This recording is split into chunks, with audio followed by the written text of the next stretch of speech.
মানুষেরাই জয়ী, আর অসৎ মানুষকে বারবার শাস্তি পেতে হয়। আমি যখন নিজের ভুলটা বুঝতে পেরেছি, তখন সেটা শুধরে নিয়ে তোমাদের এবার উপযুক্ত শাস্তি দেব। এরপর রাজেশ জঙ্গলের আরো গভীরে মিলিয়ে গেল।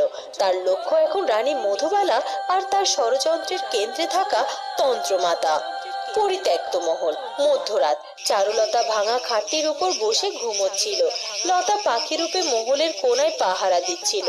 অন্ধকারে রাজপুত্র অরুণ ভেতরে প্রবেশ করলো। চারু, রাজপুত্র, রাজপুত্র এসেছে।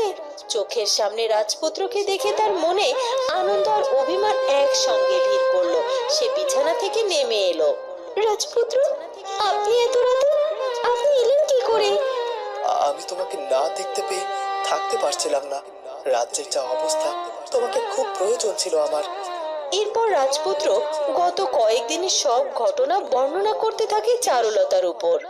চারু, আমার মাথা কাজ করছে না। রানী আজ প্রজাদের সঙ্গে যে অন্যায় করলো, তা দেখে আমার অসহ্য লাগছে। আর পিতামশাই অসহায় হয়ে শুধু অভিনয় করে যাচ্ছে। আমি জানি না এরপর আমার কি করা উচিত, কি করে রাজ্য বাঁচাবো। তুমি আমাকে একটা বুদ্ধি দাও চারু। শান্ত হন রাজপুত্র, আপনি একা নন। এই রাজ্যে সৎ মানুষ এখনো আছে। আর আমিও এখানে বন্দী রয়েছি বলে চুপ করে বসে নেই। আমিও চেষ্টা করছি কি করে রাজ্যবাসী আর রাজ্যকে রক্ষা করা যায় দুষ্ট রানীর হাত থেকে। এরপর চারুলতা তার গোপন পরিকল্পনার কথা খুলে বলল। কিভাবে মন্ত্রী মশাইয়ের সাহায্যে সে তাঁতিদের শাড়ি বিক্রির ব্যবস্থা করেছে।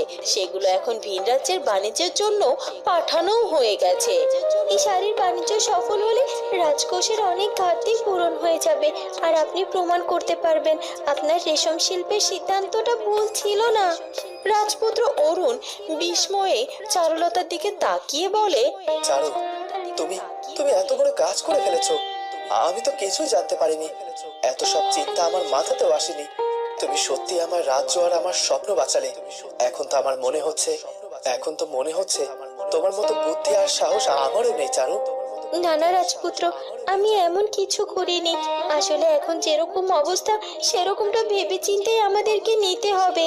আমি শুধু যখন যেটা করতে হবে সেটা করার সঠিক সিদ্ধান্ত নিয়েছি মাত্র। আর আমি আশা করব আপনিও সঠিক সময় সঠিক সিদ্ধান্ত নিতে প্রস্তুত থাকবেন। আমি তোমার উপর গর্বিত চারু। তোমাকে পেয়ে আমার রাজ্য ধন্য। এখন আমি নিশ্চিন্তে থাকতে পারি।